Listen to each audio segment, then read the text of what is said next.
Welcome to the virtual worship service of the Unitarian Universalist Fellowship on the Emerald Coast.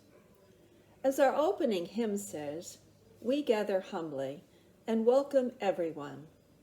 Love is the spirit of this church, and we don't discriminate against anyone, regardless of their race, color of skin, physical or mental disabilities, age, or sexual affiliation.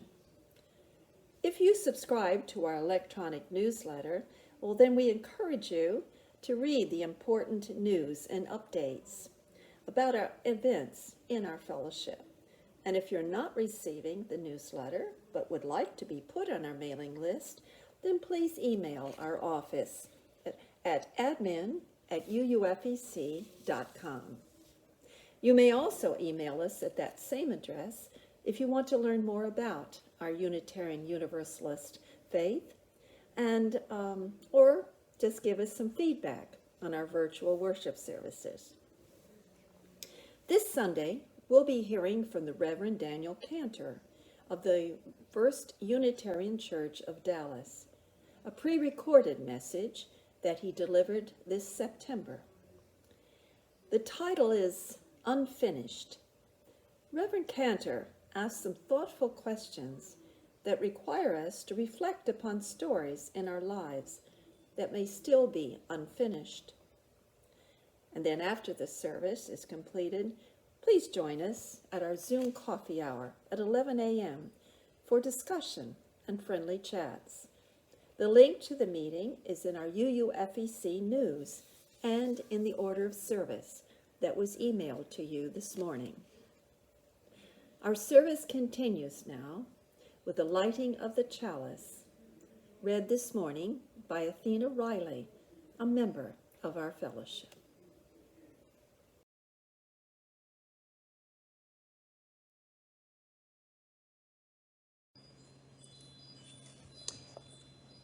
To become is a lifelong process. Nothing is constant, not even the self.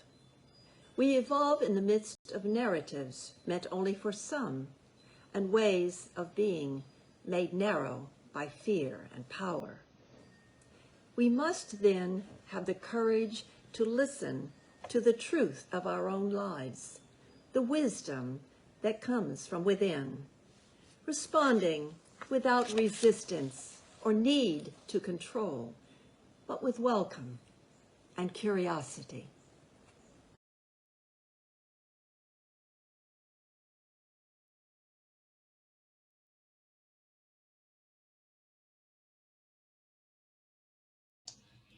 So good morning, everyone.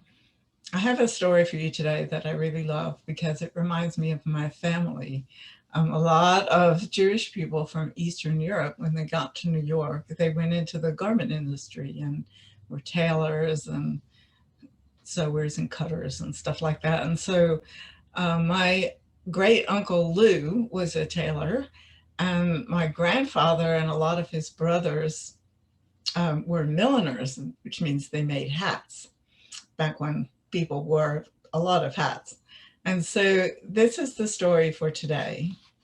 And it's about making something into a lot of different things.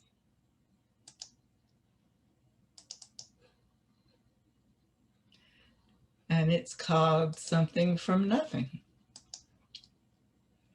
When Joseph was a baby, his grandfather made him a wonderful blanket to keep him warm and cozy and to chase away bad dreams. But as Joseph grew older, the wonderful blanket grew older too.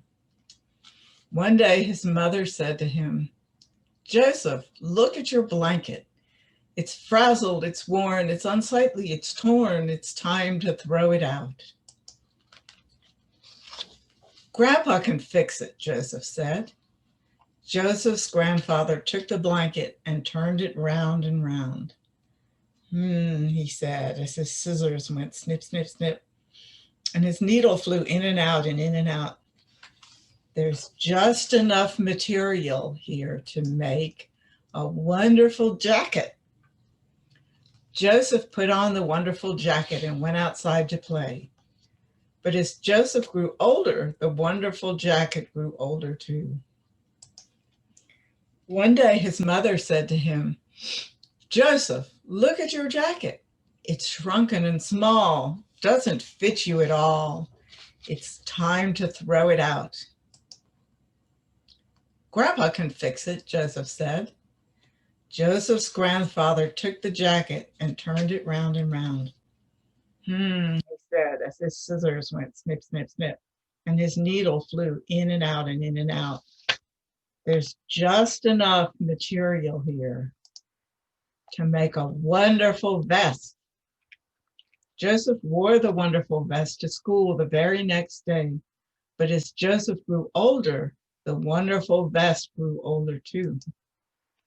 One day his mother said to him, "Joseph, look at your vest. It's spotted with glue and there's paint on it too. It's time to throw it out." "Grandpa can fix it," Joseph said. Joseph's grandfather took the vest and turned it round and round. He said as his scissors went snip, snip, snip, and his needle flew in and out and in and out. "There's just enough material here to make a wonderful tie." Joseph wore the wonderful tie to his grandparents' house every Friday. But as Joseph grew older, his wonderful tie grew older too. One day his mother said to him, "Joseph, look at your tie. This big stain of soup makes the end of it droop. It's time to throw it out." "Grandpa can fix it," Joseph said. Joseph's grandfather took the tie and turned it round and round. He said as his scissors went snip, snip, snip, and his needle flew in and out and in and out. "There's just enough material here to make a wonderful handkerchief." Joseph used the wonderful handkerchief to keep his pebble collection safe. But as Joseph grew older, his wonderful handkerchief grew older too. One day his mother said to him, "Joseph, look at your handkerchief. It's been used till it's tattered, it's splotched and it's splattered. It's time to throw it out." "Grandpa can fix it," Joseph said. Joseph's grandfather took the handkerchief and turned it round and round. He said as his scissors went snip, snip, snip, and his needle flew in and out and in and out. "There's just enough material here to make a wonderful button." Joseph wore the wonderful button on his suspenders, see right here, to hold his pants up. One day his mother said to him, "Joseph, where is your button?" Joseph looked, and it was gone. He searched everywhere, but he could not find it. Joseph ran down to his grandfather's house. "My button, my wonderful button is lost." His mother ran after him. "Joseph, listen to me. The button is gone, finished, kaput. Even your grandfather can't make something from nothing." Joseph's grandfather shook his head sadly. "I'm afraid that your mother is right," he said. The next day, Joseph went to school. He said, as his pen went squish, scratch over the paper. "There's just enough material here to make a wonderful story." So this is a story about something, a blanket, becoming many things over its life. But it could also be a story of our lives as we become many different things over the course of our lives. And maybe all those things could become a really, really good story. And thank you for listening and for letting me share this story with you.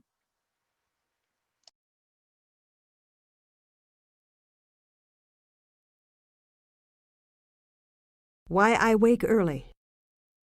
Hello, sun in my face.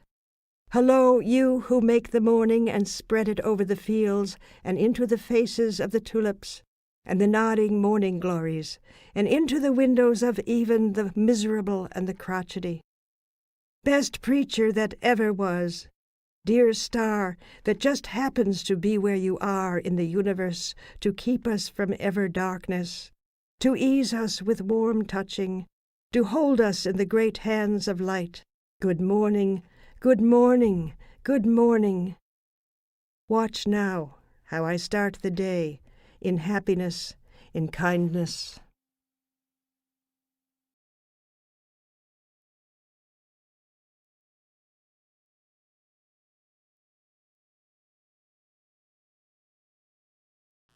I want to start with an excerpt from a book, Woman Hollering, Creek and Other Stories by Sandra Cisneros.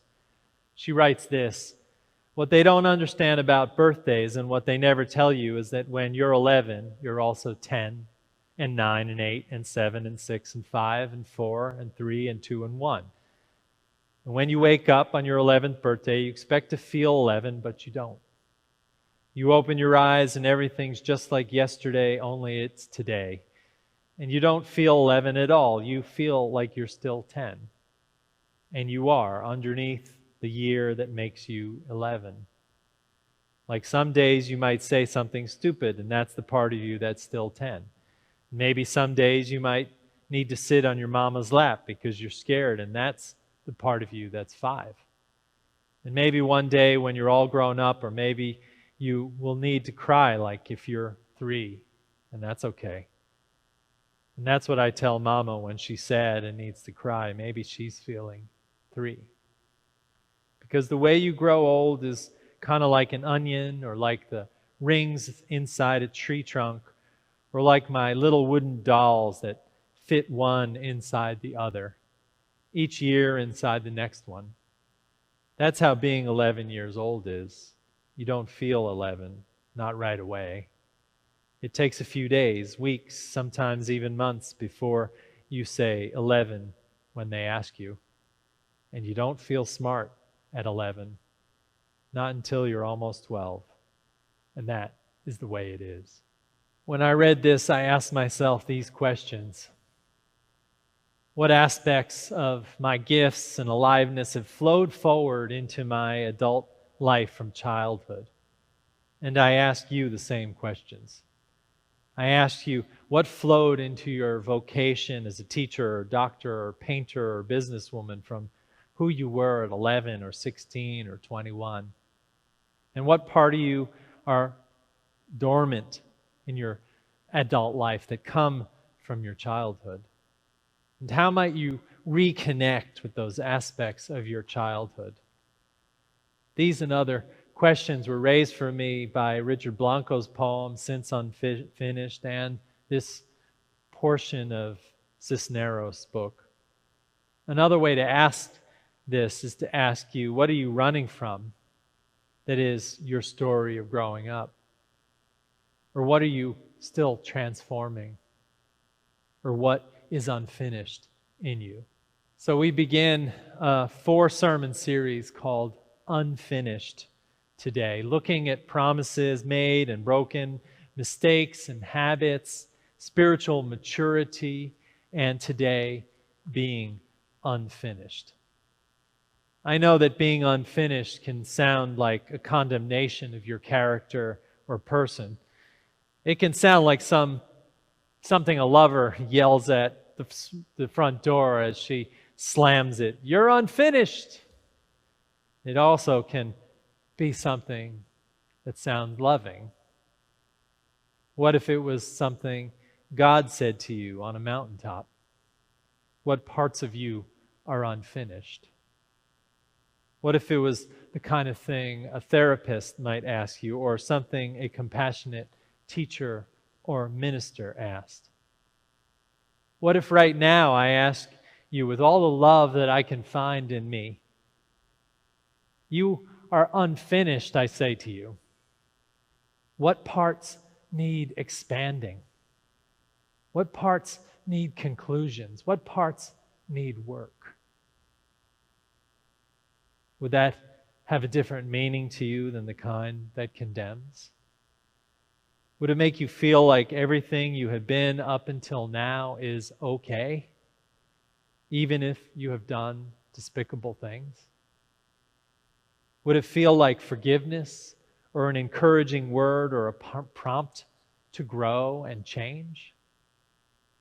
To me, to be asked these questions would mean that I acknowledge that my life hasn't reached any kind of finish line, that I have things to learn, ways to open up, compassion to cultivate, love to share, hopes unrealized, adventures ahead. To me, acknowledging that we are unfinished means that we are co-creators of our lives, that we didn't do anything to be birthed into the world and the families we were born into with the cultures or the skin or the customs or the religions or the experiences we had. But now as we grow, we co-create our lives. And from the moment we decide to move through life with purpose and a light grip on what we can control, from the moment we decide that unfinished isn't a curse but an invitation, we can create chapters unwritten or finish stories unresolved. I love the way Richard Blanco does this in his poem. He hints at moments in his childhood, joys and terror, moments in his adult life, confusing and misstepped, moments like when the bird crashes into class and dies on the desk, or the moment when his grandmother calls him a faggot. And he carries that in his body probably for years. Or moments of a splinter removed with love, or a grass blade music lesson. I think of those moments in my life, and I'm sure you have yours. I thought a few days ago about the hours of reading lessons I had as a child, how challenging and frustrating it was as I struggled through them, and on top of it, as I struggled through a speech defect. And then how I grew up challenging myself to rise above those things and became, of all things, a public speaker and an author. A few days ago, I joined the board of Reading Partners of North Texas to see if I can make a difference in the lives of children who are learning to read. That's not a conclusion to a chapter, but a step on an unfinished path in me. And I wondered what your unfinished chapters are. The things you will do now that your husband is dead or your children have gone off to school. The unfinished story in you about a shame put on you for who you are that still grips you at 60. The unfinished business of a hope you tabled to raise a family or to start a career. Knowing that nothing ever is really finished, but we can make strides forward if we acknowledge those moments in our lives. We take hold of them. We take a step forward toward them. We become co-creators, or we co-create a response. Co-creation is what I'm saying, but who are we co-creating with? Call it God or the mystery or whatever you want. There is something that starts us on our path, something that holds us throughout, some kind of mystery to our existence that we have no control over, yet we have agency, we have power. We have what we often don't think we have, which is the right to change unfinished narratives. I remember a member of my church before I came to Dallas. He was a desperate alcoholic who wound up walking into church one day.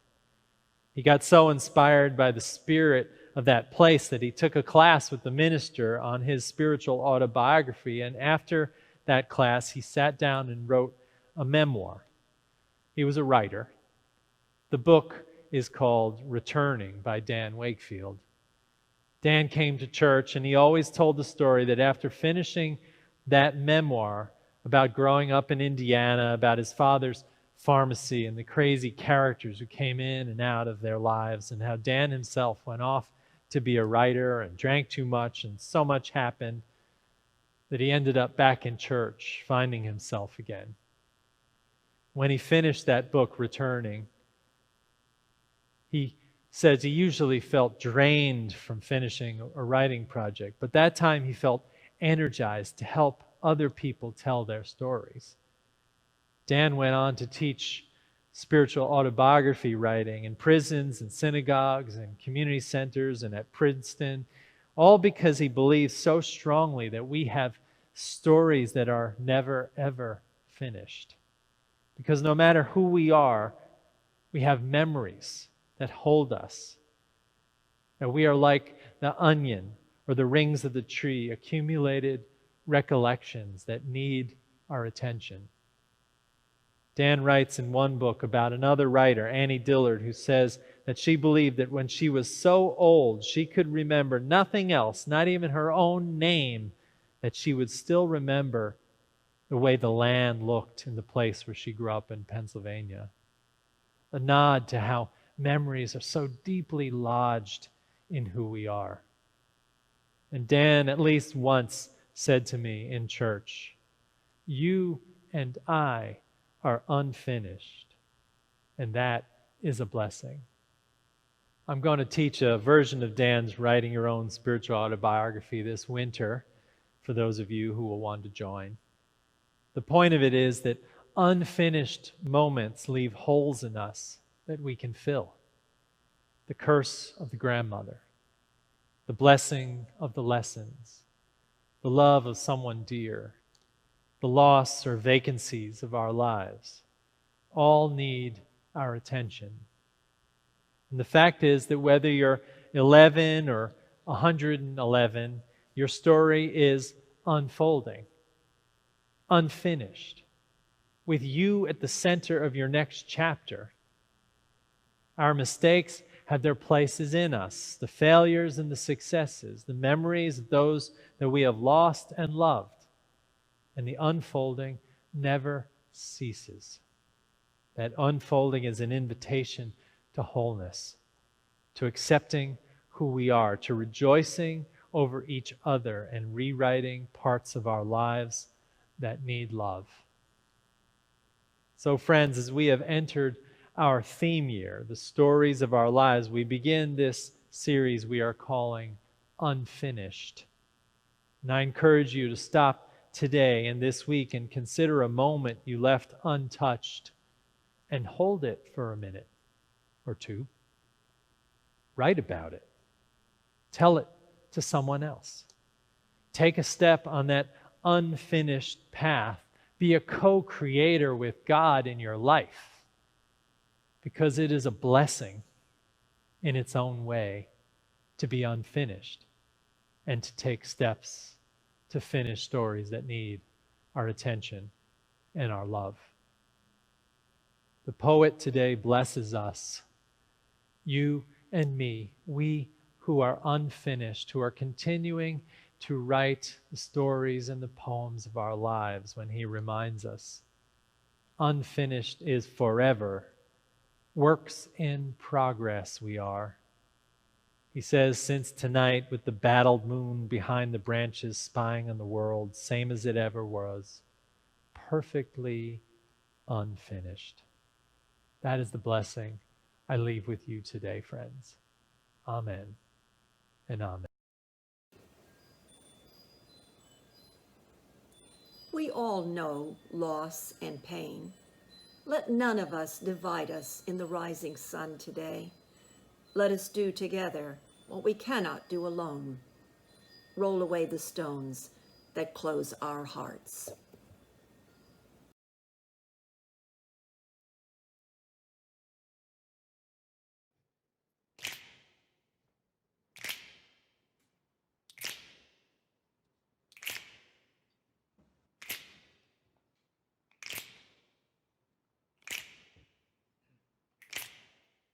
We shall be known by the company we keep, by the ones who circle round to tend these fires. We shall be known by the ones who sow and reap the seeds of change alive from deep within the earth.